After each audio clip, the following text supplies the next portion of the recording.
Hiya, I'm that James Wisdom, and this is not the naked truth, it's something else. Hello everyone, so I'm trying something a little new this week. I'm not doing a naked truth.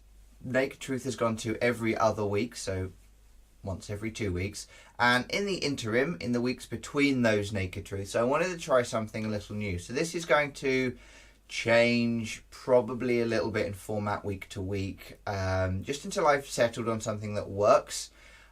Today is going to be a little bit like a naked truth in that I'm just going to talk about a topic, but actually I'm not going to talk about one topic. I'm going to talk about probably 3 topics, which are just things that I found either interesting or have taken my focus during the last 2 weeks since the last kind of not naked truth but the week before. So I don't have a name for this kind of show yet, or this kind of output format. So if you've got any suggestions, feel free to leave them in the comments. But this is me talking about some stuff. So today is going to be a kind of heavy one, I think. It's going to be politics and current affairs type stuff. I was hoping to kind of do something a little bit of a mix where I'd have maybe some current affairs type stuff, maybe some news and culture type stuff, and maybe reactions to like a film or a trailer or, something that I'm like, oh, I'm excited to see this thing. That would be really cool. But this week and the week before actually for me have been a focus on doing things like looking at who I'm going to vote for in the upcoming general election, which is next week in the UK.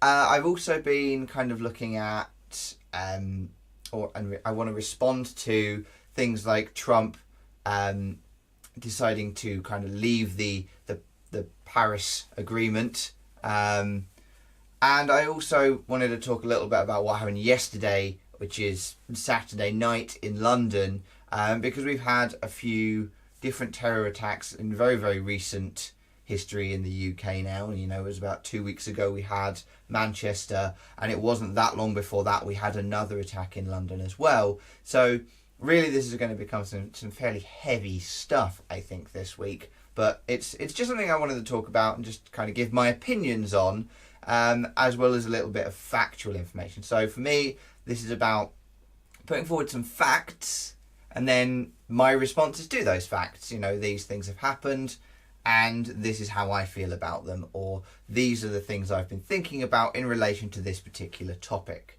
So I wanted to start by talking about the terror attack that happened last night, Saturday the 3rd, where we had a terror attack very, very similar to a previous terror attack that happened in London recently, where basically what happened, from the facts that I've been able to establish, it's been just over 12 hours since the thing happened, more like 14, 15 hours since the thing happened at the time of recording this, where the facts that we know so far are a white van, mounted the curb on London Bridge and ploughed into around 5 people, running them down and injuring 5 people.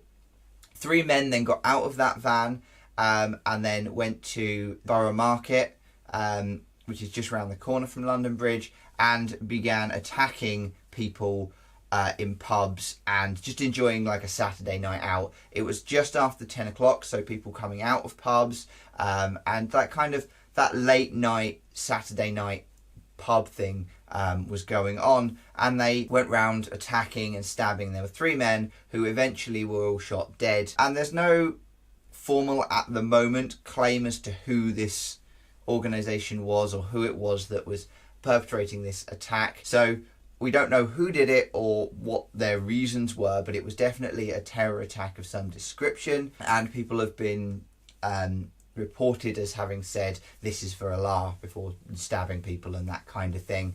And at the moment, as far as the facts that are available to me at time of recording, 7 people have been confirmed dead and 48 were taken to 5 different hospitals around London. So it's a big attack. They've done a lot of damage here, and so far there have been no confirmations of who it was that has died. and they haven't identified the 7 bodies on the sites that I've been looking at. I will link some or put some links in the description down below for more information. And obviously this is a terrible incident that's happened, and it's crazy to think how many of these very kind of low tech attacks we've had in just the last couple of months, really. You know, we had 2 of these that are basically the same thing in London, where we had someone driving a car, or a van in this case, onto a bridge, just trying to do as much damage to people on the bridge, walking around, just spending their day walking around as possible, and then abandoning that vehicle once it's done its damage and taking a knife to other people just to kind of do more damage until they're stopped. And you know, after the first incident occurred, it was, I think, less than 8 minutes, it said, or something like that, around that, before police first responded, which is pretty blooming good. Very, very quick responses from police. It sounds like there were a lot of kind of people fighting back against this as well. You know, throwing chairs has been reported, like throwing glasses at people, you know, that kind of thing, just fighting back against this stuff. Well done to everybody who was involved in helping out with this situation, and you know, it was either helping get people to safety or protecting people, or you know, whatever it was. There was a member of the Transport Police, the British Transport Police, who was fairly badly injured, but he's apparently in stable condition now. I read that he was stabbed in the eye or attacked in the face area as well. So it's a pretty awful, terrible thing to have happened, and it's going to definitely impact how we go forwards as a country now.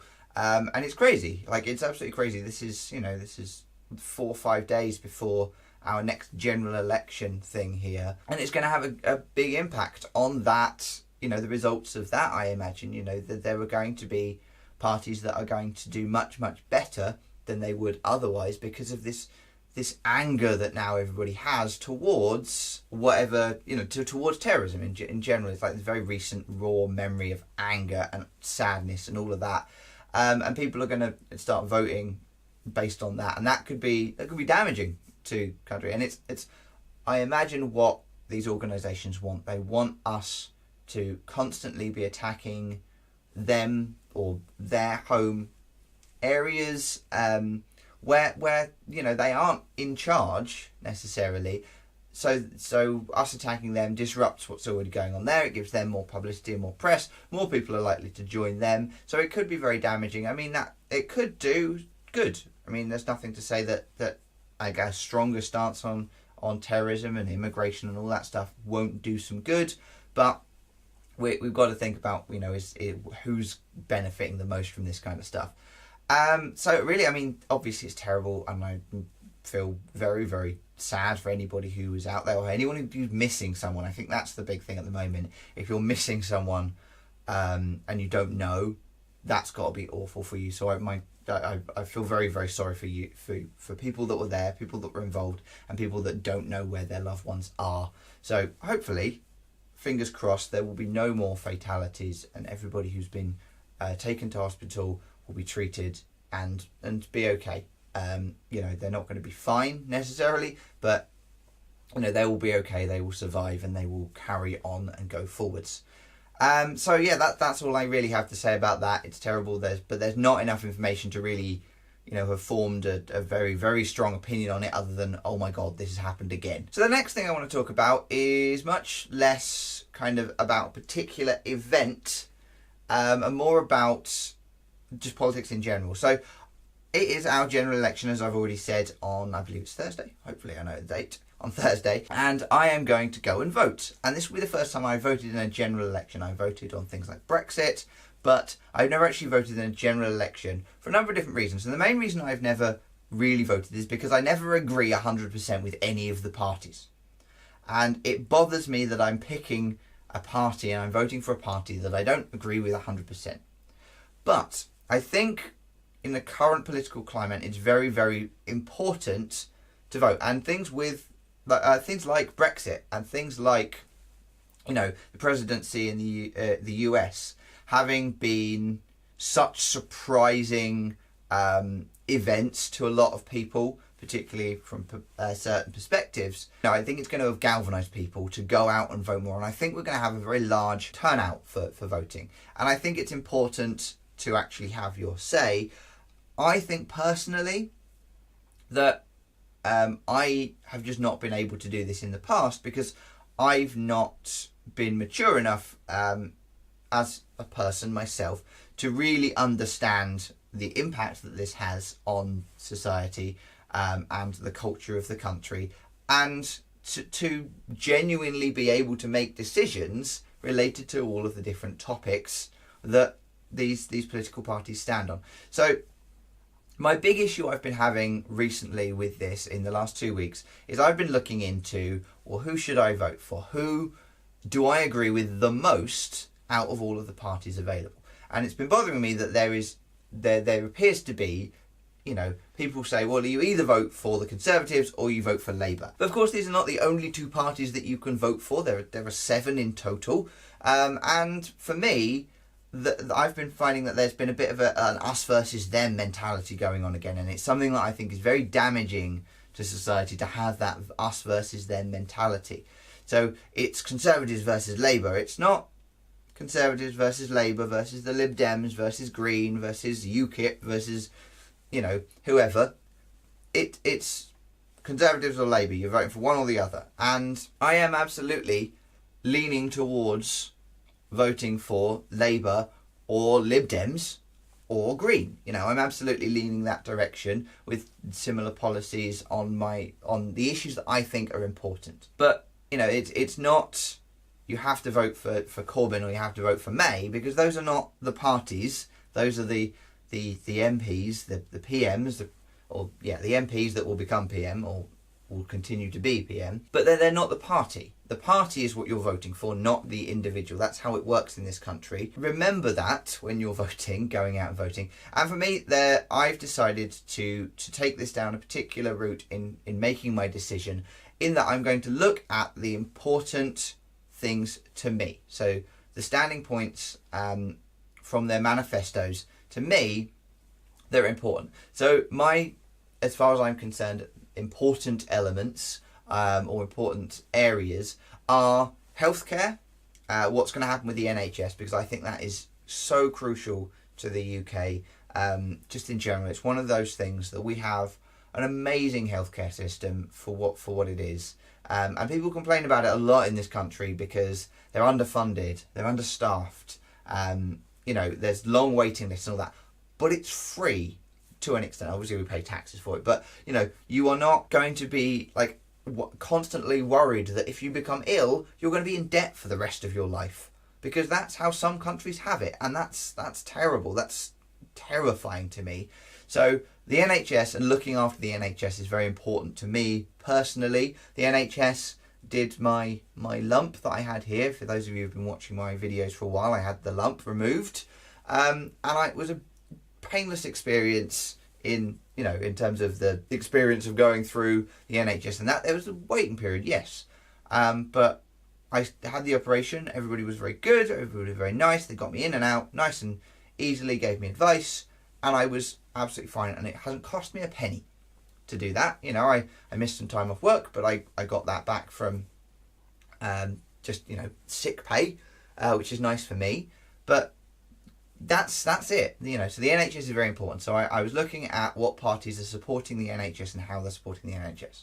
So a lot of the manifestos are putting money into the NHS in one way or another. The Conservatives lean towards privatising the NHS, which is not something I agree with personally. Lib Dems are going to put money into the NHS from places.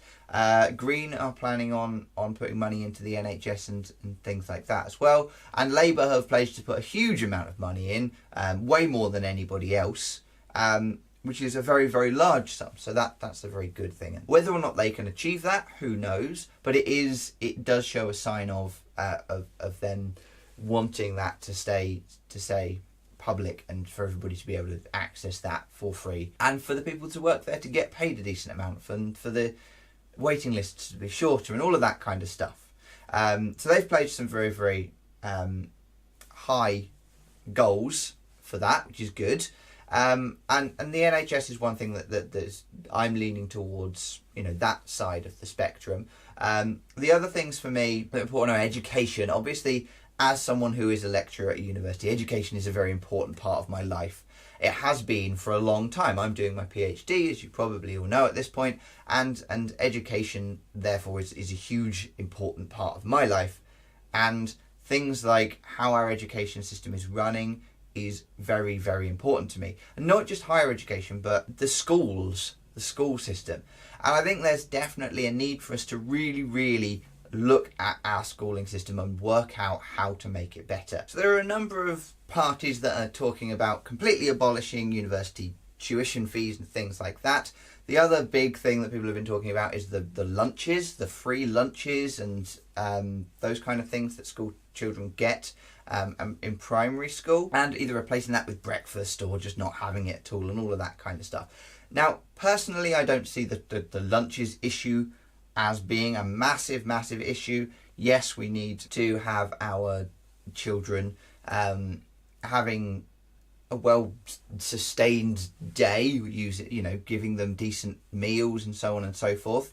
But there's nothing wrong with the idea of having that as a breakfast that sets them up for the day, rather than having that as a lunchtime. As far as I can see, kids more likely to arrive to school early or on time. They've already had time to kind of be with their friends and kind of work out some of that morning energy, ready to focus on the rest of the day a little bit. And then, of course, you get to lunchtime, and they will still get lunch. They just have to have paid for lunches. They need to either be provided with a lunch from home, or the parents pay for the lunches at the school. So I don't see that being a massive deal. I think the important thing is what kind of education we're giving the children, and actually, revisiting our syllabuses and stuff like that, like what it is that's being taught. And some parties have spoken about that in their manifestos, and others haven't. So for me, an important thing, there's having more vocational skills being introduced at the higher levels. So there's more for internships and things like that. And that seems to me like a very, very good thing to have, which makes me lean towards parties that are talking about those kind of things. And again, it's not just one party talking about those things. It's not us versus them again. There's a few parties that you have to decide on whether their output or their outlook on this is what you want. So for me, that education thing is the other important part. And then the final and possibly most important part, really, in my mind, is environmental. And of course, green lead the way in environmental here, because that's what they've been built out of. They've been all about sustainable energy, green energy, those kinds of things. The problem with green is they promise very big without giving any real how they're going to do this. So for me, I lean very heavily towards green, but the realist in me makes me cautious of whether or not that's doable. I've had the same issue with Labour, because they're promising some very, very big things, but they are supporting them with, this is how we're going to do this is how we're going to do that. So for me, green and focusing on looking at green energy and sustainable energy, and meeting the climate agreement, the Paris Climate Agreement, those kind of things are all very, very important to me, and that's how I'm going to vote. So that's what I just wanted to really talk about here, is that for me, I haven't made up my mind yet. I'm leaning towards Labour or Green, I think, at the moment. I was leaning Lib Dems as well, but having read a bit more, I'm thinking it's probably Labour or Green for me. So it then becomes, that's my decision. I need to now make that decision, reread everything, make sure I have an understanding of how they're going to do these things if they get into power. I mean, it's unlikely that Green would, but for me, they have a lot of really, really important things there that they want to put forward into the world. And that, to me, is very, very important. So speaking of the Green Party and the idea of the Paris Climate Agreement, this is another big thing that's happened recently in the last week, where Trump decided that America were pulling out of the Paris Agreement and not going to be trying to meet their reduced carbon emissions, where all of these countries, I think it's 100 and something countries, 140 countries or something like that, have agreed to try and lower the amount of pollution and atmospheric damage we are doing to the planet by lowering our emissions and our footprint. And there are only 3 countries that have been approached to do this that have decided not to. One of which is Syria, who have their own problems. Another one of the countries, who I forget who it was now, off the top of my head, I apologise, but they decided not to because they didn't think it was strict enough, not because they didn't want to meet this target or these targets that were being set, but they didn't think it was strict enough, so they're setting their own targets. And now, of course, the US, who have just decided that they don't want to do it. And this is a big issue. It's a really, really big thing. Now, there was no obligation for any of these countries to do it. It was just an agreement that everybody kind of got together and it said, yeah, we understand that the environment is being adversely impacted by us and we need to do something about that. Let's set some aims, some goals for lowering our emissions and improving the global warming. You know, that we don't want the planet's temperature to have risen by more than however many degrees in the next however many years. That's what it was. There's no, reduction to funding or anything like that. It's not like it changes the standing of a country within the larger group or anything like that. It was just a set of agreements to say, yeah, we're all going to try and do this. And we all have our own targets to try and meet. If you don't meet those targets, it's not a big deal. It's just aiming to get somewhere. And by America, who have a very large impact on the emissions in the world, and for them to say, no, we're just not even going to bother trying, it's a very bad sign for everybody else, because it means that either everybody else has to work twice as hard to make up for the US, or it becomes like, well, if not everybody's going to do it, what's the point? Because we're not going to have the impact we wanted to have because the US has dropped out. So it's not even that the US has decided, not put as much focus on it, and not put as much focus on reducing their impact on the environment. It's the fact that they have outwardly said, no, we don't care about this. We don't really want to do this at all. We're not even going to try. They could quite easily have just, missed their targets, but still said, well, yeah, we still agree with this. And then there's a different message. And to me, that's really, really damaging. So to me, that's one of the most important things that's happened in the last 2 weeks.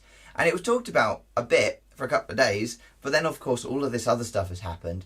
And to me, it's really, really crucial that we look into how we are impacting the planet. How are we impacting climate change, and how do we prevent that? So for me, that's another reason that I want to vote in the upcoming general election in the UK for a party that has very strict and strong opinions on reducing climate change and reducing the amount of fossil fuels that we put out there in the world. So yeah, I mean, that's it. That's the 3 things I wanted to talk about. Again, it's been a bit of a rough couple of weeks. There's nothing really great and fun and positive to talk about here, which is what I kind of wanted to do, have a mix. But hopefully this has been informative in some ways. It's had my opinions thrown in there. It's had a bit of factual information. Hopefully the facts are all correct. I've checked them, and I'll put my sources down below. But if people do have differing opinions or think that any of my facts are incorrect, please tell me about it, and I will change my statements in the next video. I will address them and correct myself. And any comments you've got about the format, please let me know. I've been That James Wisdom. Keep smiling, thank you very kindly, and I will see you all next week for Naked Truth. So thank you very much for watching. This is a new format, so please like and subscribe if you did like this format. Leave comments if you think that things can be changed. Below me is a link to last week's Naked Truth video, and I'll have something else linked over there as well.